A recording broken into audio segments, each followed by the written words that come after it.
Hello everybody and welcome to Cinema Savvy. It is myself George and today I bring you another brand new movie review. This is for Sonic the Hedgehog 2, directed by Jeff Fowler and being released in the UK this Friday the 1st of April and in America Friday the 8th of April.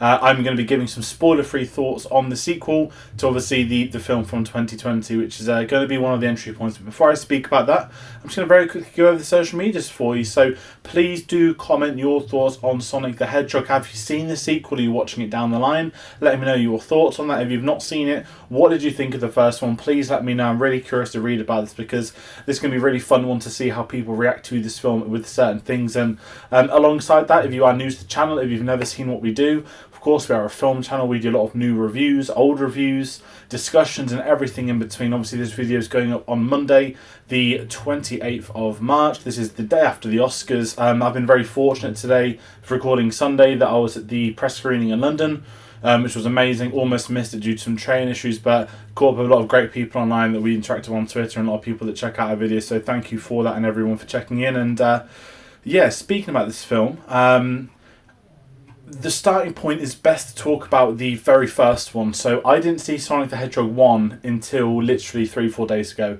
I'd heard it was okay. I knew about the controversy, of course, with that trailer with the old Sonic design. Obviously they fixed that and it looked absolutely fine. And I had no kid time the film. I thought it was alright. And that's as much as I could say. Obviously, you know, at the end of the day, it's a family film. It's for kids and kids are going to love it, and they did.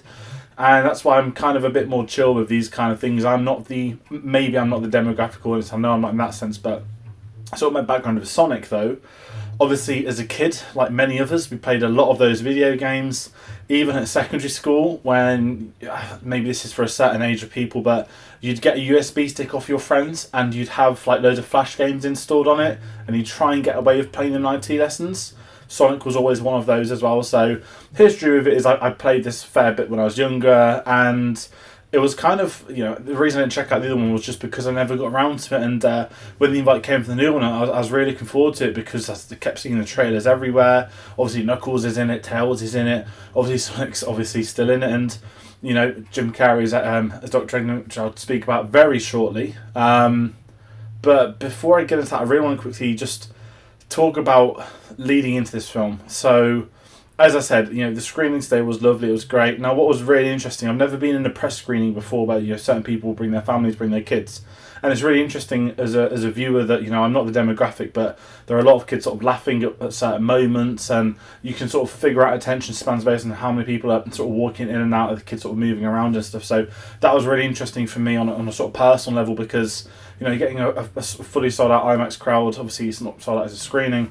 I'm not going to get that at a normal screening, so it was really interesting to see that dynamic. And my sort of thoughts heading into it, just watching it earlier today, I had an amazing time. I absolutely loved this film. It was so much fun. Straight, I'm going to say it's head and shoulders above the first film. It's so much better.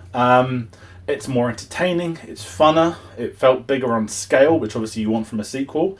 But also the performances and the story, I just thought was more interesting to me. And again, this is this sort of divide I've got where I do have an attachment to the franchise from a young age. There are certain things that didn't work for me in this film, which will probably work for families or for younger people, but there will be things that worked in this that are maybe people my age or who have a history with it. There's obviously a big moment which will be online in the next few weeks, which everyone's going to be talking about. Obviously, they have also, I'm willing to say, greenlit a third Sonic film that is official. I think there's talk of a Knuckles spin-off. So, you know, it's in very good hands. Paramount are very... what's the word? I think they're sort of not just looking forward to it, but I think they know they've got a hit on their hands. I think this is going to be a big hit, and as I said, I really enjoyed it, and it's best off really talking about some of the characters. So with Sonic in this, obviously, is Ben Schwartz playing him. Now, I'm a massive fan of Parks and Rec. I spoke about that on the channel. Jean-Ralphio is one of the best characters. I mean, there's not a single bad character in that show, in absolute truth, but Jean-Ralphio is one of the scene stealers every time he ever appeared. And it's amazing seeing him in this. Again, we're in a sequel now. A couple of years have been since the last one they did. And I feel that they've just got a little bit more flexibility with the cast there. There are certain cast members who just seem to have more freedom in the role. And I felt like that with Sonic, that I absolutely loved all the Sonic stuff in this. It was just fun to spend time with him, to see how he is. And I think when you get certain voice actors, we'll speak about Idris Elba in very shortly, sometimes you can get a name that's too big and it feels like they're charming him. But Ben Schwartz, absolutely superb as Sonic, again in this film. A lot of fun with him. Character design as well. No CGI issues. I thought he looked absolutely great. And it's not... to make Sonic into a live-action film, I think Detective Pikachu did it really well, when they had the Pokemon interacting in that live-action environment. It's something really cool to see as, again, someone that grew up with certain games and all that kind of stuff. It does go a long way into selling it to a bigger crowd than just the families, just people that are new to it. But I've got to bring up Knuckles, because he is incredible in this. Now, as I said, I've not played the games in a while. Idris Elba in this is amazing with Knuckles. Obviously, we have the trailers, the punching, all that kind of stuff. He's been brought in as a villain. He's amazing. I think everyone's going to compare him to Batista or Drax from Guardians. There's something about his mannerisms and how he comes from another world and his approach into Earth. It's obviously not normal, and a lot of comedy comes through that. But as far as he also goes as a villain, it works in that angle that he does feel villainous. It's nice to see Sonic has a threat that isn't just Jim Carrey, who I'll be speaking about in very glowing in a couple of minutes. And I want to bring up Tails as well, because getting Tails in this, it's been in the trailers and everything. Everyone knew this was going to happen, and I think it was a credit scene in the first film. It's quite obvious that this was going to happen, and it's another great addition. And no character gets brought into this and ever feels like they're trying to do too much, or you're just catering to fans. Everyone they brought in feels like a worthy addition to this film. And I think it's really fun to see, bringing back some of those memories, especially for my age group, and making it entertaining on the screen. And if you want to speak about entertainment with this film is very funny. Now, a lot of lines, delivery of lines from characters, but you have to speak about Jim Carrey. One of, to me, the greatest comedians that's ever lived, certainly in cinema, absolute hero of mine growing up. Now, I loved him in the first one, and it's nice to have him back. But in this film, he becomes his own. I feel like we're getting the Jim Carrey of old, and that sounds really unfair to say the Jim Carrey of old, but you could put this performance next to some of his classic films, and it feels in line. He is incredible in this film. And obviously now that, he's got the moustache, he's clean shaven as well, he's sort of becoming the character as the films are going by. It's amazing to get that development from him, and he's just so entertaining to watch. And I kept laughing at certain scenes of his. There's some stuff that I'm sure people will be looking out for if you've seen it. The rabbit thing is something I think you should pay attention to. You'll know when you get it. But just seeing Jim Carrey back on the big screen being funny is just wholesome. He is somebody that I really wish... I think there's a comeback on the way. I know he did some SNL last year with the election and playing Joe Biden, but with the two Sonic films so far, I would love for him to do a few more comedies, a few good films. I really want to see him come back and do well, because he is incredible in this film. Honestly, not enough words to applaud him. I'm so excited to get him back on the big screen, and he's undoubtedly the highlight of the film. And as I said, I had a lot of fun with this film. All the characters, the ones from the games coming through. Now, I will say one of my biggest problems is actually the family stuff. Again, I'm not the demographic for that, but I never felt entertained by I know James Marsden was obviously in the first one as well. I never felt invested in them in this one. They feel like they take a backseat. Now, I don't actually think that's a bad thing. They are in a sort of backseat role, because you want to spend time with Knuckles, with Tails, with Sonic. You want to see them coming together or opposing one another, and that's the dynamic that works for this film. And that stuff really works, but the biggest criticism is when they do come into it, their storyline and the sort of humans, I guess you could say, it never feels fulfilling. It never feels, not even earned. There's some humour there, without a doubt, but I don't have the investment like we had with that first one, which was kind of like an unofficial buddy cop sort of thing, whereas this one was like a coming-of-age film starring Sonic, which I just think is magnificent. This film had no right to be as good as it was. That sounds really unfair as well. I think when you talk about video game films, there's you can probably count the good ones on maybe one hand or a couple of fingers, if that. But this is right up there. This is going to be one that people go to. I think there's a lot of fun to be had from all ages. I think families are going to love this. This is going to be a big hit across Easter.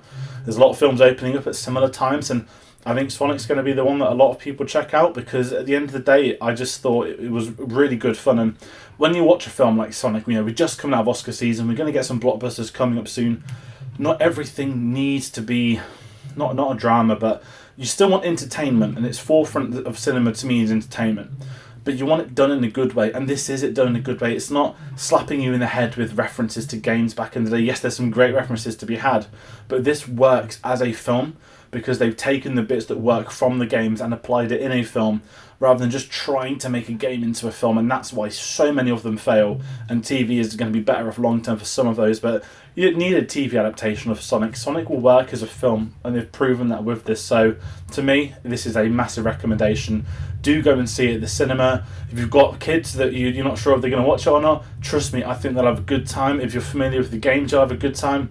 It's going to be an all-rounder, which is just a pleasing film to watch. And I said, there's a couple of issues, as I said, some storyline points, and it does feel 5 or 10 minutes too long, but I'm willing to let that slide because just the amount of sheer fun I had today, and it's 5-10 minutes too long, but they shortened it. Are you going to lose the Jim Carrey stuff? Because I don't think they'd lose that human stuff, and it is well worth it just to see Jim Carrey back on the big screen, let alone some really other cool stuff. So that's going to round out my review for Sonic the Hedgehog 2. I want to hear from you, so please do comment your thoughts. If you're a fan of the games, comment that stuff as well. There's some things you're looking forward to, some things you're not about this. So I'm not going to put any spoilers in here. There'll be as I said, I would avoid the internet after this week when it comes out in the UK if you haven't seen it, because I think there will be a lot of spoilers for certain things cropping up, which would be a shame if you're a fan of those games to have something spoiled. But as I said, as someone that's not been around the Sonic franchise for a while, please do watch this film. I think you can have a really good time, and it's that post-Oscars boom. You want something fun, you want something chilled out, go and see Sonic at the cinema. We've got some crazy films at the moment. We've got Ambulance that's out, which I absolutely loved. Very different to Sonic. We've got Fantastic Beasts coming out in a few weeks, which, that's going to be a thing. You've got X, the horror film. There's so many films coming out, because obviously Doctor Strange is in May, and April is going to be a battle to see which film comes out on top. I think Sonic's going to win the box office battle for April, if I'm being absolutely honest. So that's going to be my thoughts on this. As I said, please comment, hit that subscribe button if you like this review. There's a lot more new release reviews on the way for you. We're just going to be starting a massive new series, the Steven Spielberg retrospective. That begins tomorrow night. We're going to be reviewing Duel. That's me and Tom Woods on that one. And, as I said, it's not just old films. We've got new releases, we've got TV shows, we've got discussions. There's a lot happening on the channel. And the best way to find out about those videos is by getting us on our social medias. That is Twitter @cinema_savvy, Facebook and letterboxd.com/cinemasavvy. And we have a link to TeePublic in that description below. So please do check those out.